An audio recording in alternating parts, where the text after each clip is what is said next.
د اسلامي جمعیت طلبه لخوا ګورنمنټ ډیګري کالج وانا بحالۍ په اړه سیمینار تابع کړی شوی و چې پکې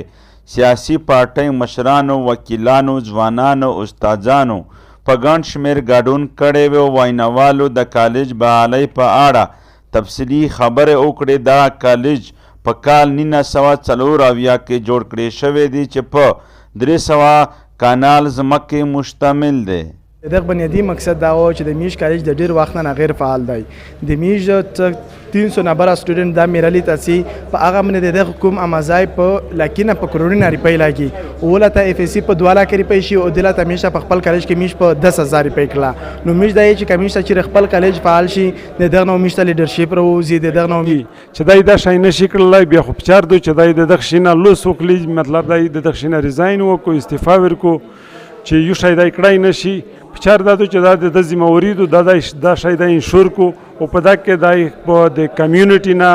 د سټوډنټس پیرنټس ور سره وخلی. مقررینو زیاته کړه چې د میټرک کولو نه پس په زرګونو نرینا او زنانه طالب علمان کالج ته تلل غواړي ولې د بد مرغه د هلکانو او جنکو ډیګري کالج غیر فعال دي. ځلي انتظامیه د ګورنمنټ ډیګري کالج ستونزې په هوارولو کې تاوان باوري کړي. او دغه سیمینار چې مقصد وي د په واسطه سره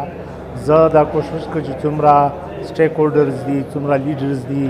څومره نور مختلف پارټیز دي دا یو کمان د غونډې کالج دی. ویناوالو وویل چې د کالج ټول ستونزې د هوارې کړي شي ځکه چې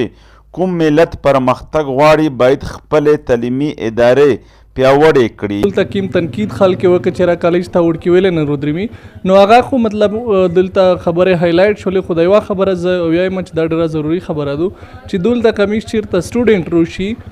دا غي مسلات شاید چې دلته درځین اډی خان بډنه د ایگزام ورکو د مخبل کلاس فلو ډیر قابل وړ کی دغه تقریبا 200 سمثینګ نمبر وشي نو هغه مخته میډیکل سیټ ته کدی ډیر ازیو ته سټډي وکړو کډیر ټیلنټډ وی د میډیکل سیټ ته نه کی جوړتا په دا وجه نه چولتا میرټ ډیر زیو ته هاي وی بل د سیټ وذ نور اپورچونټیز یونیورسيټي کې مطلب ته پته شته د چې میرټ لکه سټوډنټ د په باقاعدګي سره مثال دلته اټینډ د لګیږي او چې کیم وړ کې دلته کلاسینه نه وخلی هغه خلاف ته قانوني کاروایی هم وشي یا درې یا څلور مثال چې د لګاتار ابسنټ شي نو د دې د نامینه سکف شي او دغه خلاف ته کاروایی وشي. یوازې زموږ سیمه د تعلیم لارې پرمختګ کولی شي. د کالج بحالۍ لپاره په شریکه کوششونه پکار دي.